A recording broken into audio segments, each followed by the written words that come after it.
Bilingual Web Magazine. Dig Tokyo.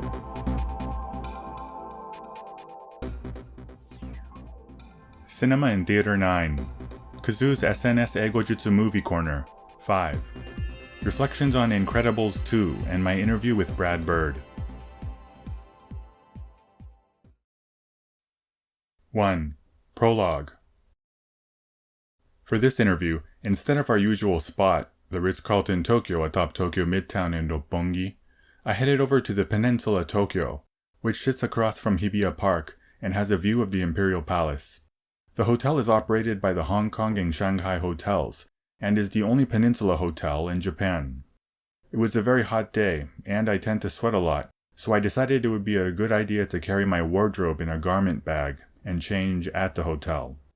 Thankfully, the Peninsula Tokyo is connected to Hibiya Station via underground passageway, allowing me to reach my destination while staying out of reach of the punishing rays of the summer sun.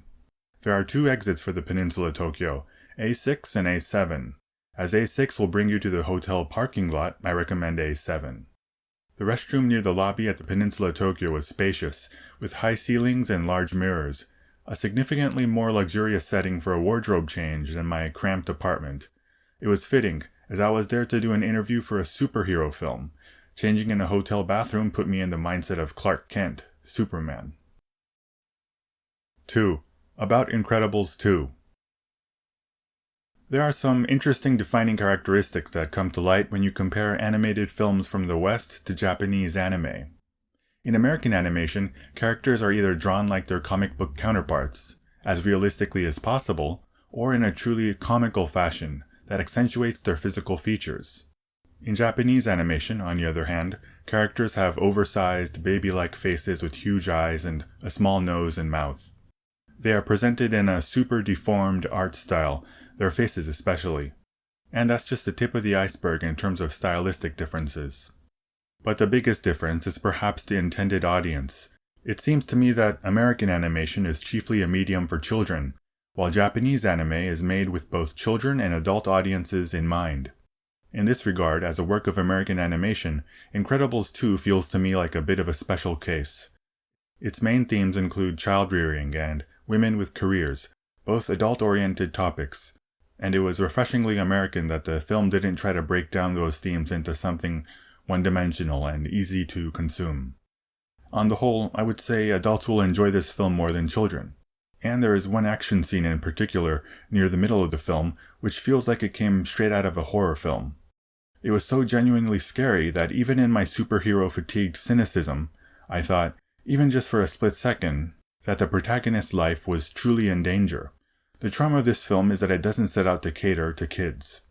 It's also interesting to note that the original film, The Incredibles, was released in Japan under the name Mr. Incredible, while this new film, Incredibles 2, was given the name Incredible Family.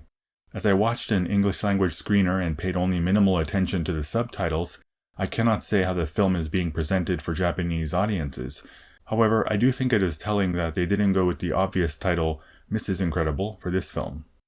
The director Brad Bird also gave us the magnificent Mission Impossible Ghost Protocol. His knack for constructing wondrous set pieces, cultivated across a series of animated classics, is translated into the live-action format with aplomb. The scene where Ethan Hunt, played by Tom Cruise, scales the Burj Khalifa in Dubai, the world's tallest building, has become arguably the most iconic sequence of the Mission Impossible series. I suppose it helps that Tom Cruise himself feels like a character that comes straight out of the world of animation. Perhaps that is part of why Cruise and Bird established such a strong working relationship on the film. Brad Bird is a master of getting audiences to forget that they are watching either animation or live action. He doesn't constrict his vision with notions of what animation should be like, or what is too unrealistic for live action. Incredibles 2 has action scenes brimming with creativity that depict ideas I've never seen before. But at the same time, there are scenes that come alive with more humanity and a real sense of family ties than you often see in live action films. It's a superhero film about people with superhuman abilities, but it portrays a day-to-day existence that anybody can relate to. 3. Blue Dress Shirt by GlobalStyle. This dress shirt is something I ordered at GlobalStyle along with the navy and gray suits that would become my initiation into the world of tailoring. Because we cannot wear blue clothes on our blue screen set in the studio, this shirt had hung dormant in my closet. This interview felt like the right time for this shirt to shine. Dress shirts, of course, come in a variety of weaves. This shirt has a herringbone weave, where parallelograms are arranged in a geometric pattern that creates a series of peaks and valleys. The name comes from the fact that the pattern resembles the skeleton of a herringfish. It exudes a calm, composed air, and you'll often see tweed jackets or other casual outerwear in this refined weave. 4. Regimental tie by B&T Club. This navy and silver regimental tie is from the retailer Sakazen's product line for big and tall customers, B&T Club.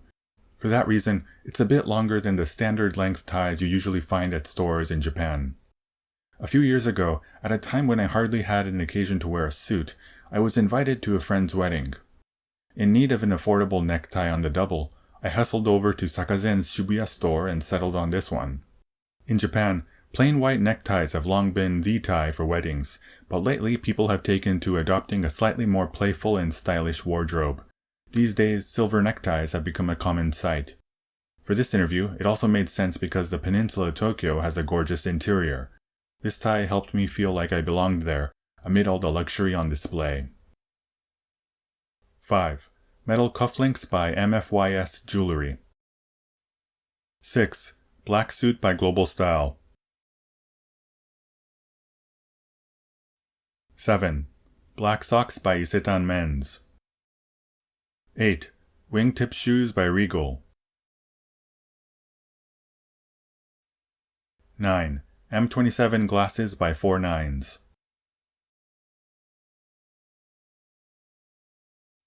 10. Epilogue. After wrapping up an interview, my producers and I always return to the waiting room, gather our things, and take the elevator back to the lobby. The elevator is the safe haven where I'm finally able to let out a sigh of relief and let the tension in my shoulders dissipate. And in the next moment I realize, without fail, that I'm starving. Our allotted time for the interviews is always between 10 and 15 minutes. Not a long time by any stretch, but I always find myself tense for quite a while leading up to the interview. On this day, one of our producers suggested that we check out a kamameshi and yakitori place near the peninsula of Tokyo. He took us on a short 2-minute walk, and then down the stairs of a small multi-tenant building into the Hibiya branch of Torigin, a long-established kamameshi and yakitori joint with its main branch in nearby Ginza. It was just before 1:30 p.m., last call for lunch, and the Showa-era interior was relatively uncrowded. I recommend the kamameshi set for lunch, which features your kamameshi of choice, 2 chicken skewers, pickled vegetables, and chicken broth for an affordable price. Their signature dish is the tori kamameshi, but they have a variety of types, including takenoko, salmon, and shellfish. If you're with a group of people, order different types and share. One thing to keep in mind is that they start cooking the rice after you place your order, so there is a 15 to 20 minute wait. If you're in a rush, save it for another occasion. For these interviews, I'm constantly aware of time and time limits, so being able to enjoy a leisurely lunch without worrying about the time is something I always look forward to on these interview days. When we finished eating and returned outside, the sun had hidden behind some clouds, and there was a gentle breeze blowing from the Imperial Palace. I headed towards Hibiya Station, this time choosing to stay above ground. I was full and content, and my interview with a big-name foreign director, which had just taken place an hour and a half ago, seemed like a distant memory.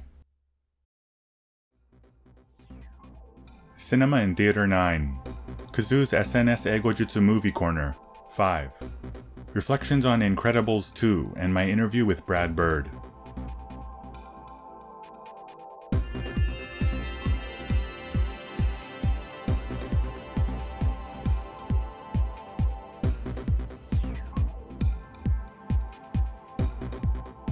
www.digtokyo.jp